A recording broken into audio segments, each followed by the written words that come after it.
Not through a dramatic event or a loud confession, but in a subtle, almost accidental moment. It was a morning like any other. Alina, calm and habitual, followed her usual routine, waking up early, stretching, deciding what to wear before the city stirred. She was standing by her wardrobe, half-dressed, torn between two shirts, when the door creaked open unexpectedly. She turned, startled, only to lock eyes with Royce, her stepbrother. He froze mid-step, realization hitting him instantly. His eyes widened, filled with immediate apology. "I thought the room was empty," he blurted, quickly stepping back and closing the door behind him. What followed wasn't noise, but silence, thick, lingering, oddly charged. Alina stood there, heart racing. Not with embarrassment but with a feeling far more complicated.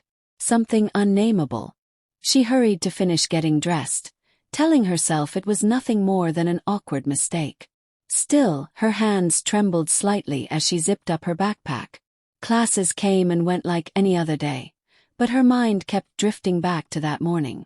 Not because of how strange it was, but because of how her body had reacted. That flutter in her chest, why? She had known Royce since their parents got married when she was 16. He was older, quieter, and often lost in his books or music. They'd never been particularly close.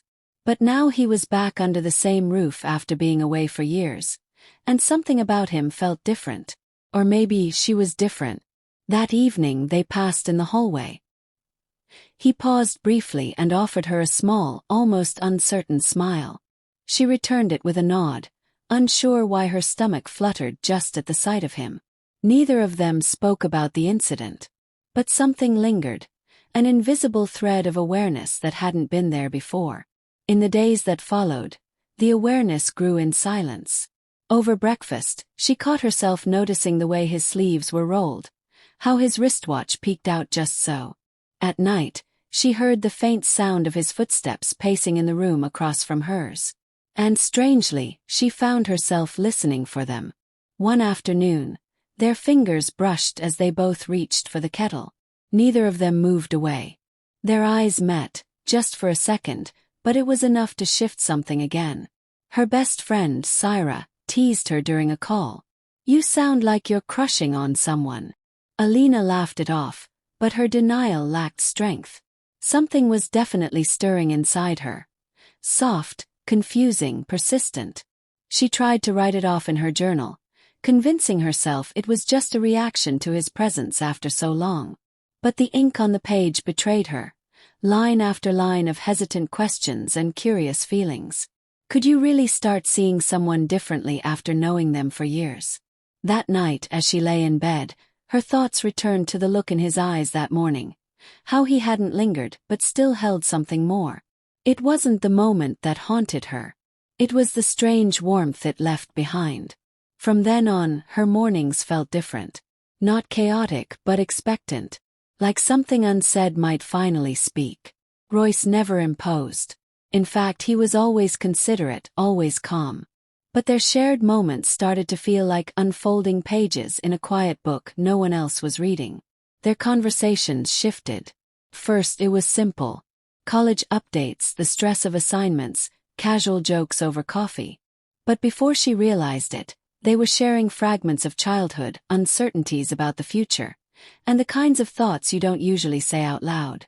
She began to wait for his voice in the hallway. The knock on her door before dinner. The way he asked how she really was. One afternoon she returned from college, drained. On her desk sat an old book she had once mentioned in passing. Inside was a short note. Thought this might help today. There was no name, but she knew the handwriting. That small gesture made her smile without realizing it. What moved her wasn't just kindness. It was intention. It was being seen. With him she never felt self-conscious. Even in silence, his presence calmed her. He started helping her with class presentations, quietly suggesting edits, reviewing slides with such focused attention that she wondered how he always made her feel so heard. Somewhere along the way, admiration began to evolve into something deeper, something far more dangerous. One evening, they laughed over a silly joke until their sides ached. When the laughter faded, a soft hush settled in. They looked at each other. She looked away first. He didn't chase the moment, but his silence held understanding, and that only pulled her in further. Still, she questioned herself in the quiet. Was she just misreading the signals? Was this all in her head? Was this sudden closeness just proximity, not emotion? But no matter how she tried to reason it away, her heart wouldn't listen. The peace she felt around him was too real. Even her dreams had shifted. They weren't just blurry flashes anymore. They carried pieces of their talks. His smile, the way he said her name like it mattered more than anything else. One evening he messaged her. "You left your scarf downstairs. I folded it. It's on the railing." She read the text again and again, not because it was grand, but because it felt like care in disguise. He never crossed lines, but every little act felt like a soft signal that he saw her, really saw her. And that's what unsettled her most. Not confusion, but how natural it all felt. She no longer needed a reason to feel this way. Simply was. The once clear lines between them had softened into something warm and consistent. She felt it in how calm she became around him. Not flustered but centered. There was no chaos in this feeling. Only quiet certainty. Still, they hadn't put it into words, and that silence had begun to ache. Then one afternoon, her world tilted. An email brought bad news. The internship she'd been hoping for had rejected her. It wasn't just a missed opportunity. It felt like a personal failure. Tears welled before she could stop them. She stepped into the backyard, hoping the breeze could soothe her storm. Moments later, footsteps approached. Royce didn't say anything. He just sat beside her. No questions, no pity. Just steady presence. She looked at him once, expecting comfort in words, but found it in his silence instead. Eventually she spoke. About how exhausting it was to constantly prove herself. How tired she felt trying to meet invisible expectations. He listened quietly, then said, "You don't have to prove anything to anyone. Especially not to me." Those words hit deeper than he could have known.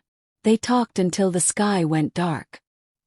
He opened up too, about coming home, the uncertainty, how adrift he'd felt. And how he never expected to find peace in ordinary things like coffee mugs or hallway chats. "But I did," he added softly, looking at her. For a long moment, Alina said nothing. Then, almost in a whisper, she spoke the truth she'd buried for weeks. "That morning," she said, "the one you walked in on me. I haven't been able to stop thinking about it. Not because it was awkward. Because it changed something." He didn't look away.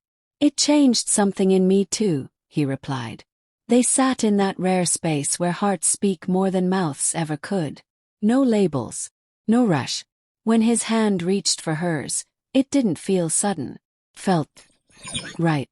Their fingers met slowly, intentionally. Everything stilled. The world outside vanished. There was no plan. No definition. Just the quiet acknowledgement of what had been growing between them all along. Love didn't roar into their lives. It whispered its presence. Their rhythm shifted after that. Eye contact lingered longer. Silences became comforting. Every shared glance felt like a promise unspoken. Alina noticed how peaceful she felt. Love wasn't dramatic or overwhelming. It was safe. They never rushed to name it. It showed itself in the small things. Like how Royce waited by her college gate without saying he would. How she made his favorite tea without asking. There were no expectations. Just effort. Eventually, Alina knew they couldn't exist in this quiet bubble forever. One morning, she sat down with her stepmother. No drama. Just honesty. She explained everything. How what had grown between them wasn't fleeting or confused, but something intentional and real. Her stepmother listened, eyes steady. "You're both adults," she said gently. "What matters is how you treat each other, not how you met." Royce had a similar talk with his father. There was initial surprise but no rejection. Only reflection. Their families didn't fight it. They simply asked if they were certain. And they were. Not because of passion but because of peace. With nothing left hidden, they took their first real date. A quiet walk after browsing their favorite bookstore. No show. Just presence. They had already seen each other unguarded. That honesty had laid the foundation long ago. Alina no longer felt like she was falling. She felt like she had finally landed. She saw herself more clearly now. Not just because she was in love, but because love had allowed her to accept her whole self. With him, she never had to pretend. As weeks turned into months, their story unfolded slowly, gently. They met challenges together, never apart. It wasn't a love made for spectacle. It was made for mornings, for trust, for quiet understanding. One ordinary day, she wrapped her scarf, picked up her college bag and stepped outside. Royce waited by the car just like always. No grand gesture. Just that same look in his eyes, as if she was exactly where she belonged. And she was.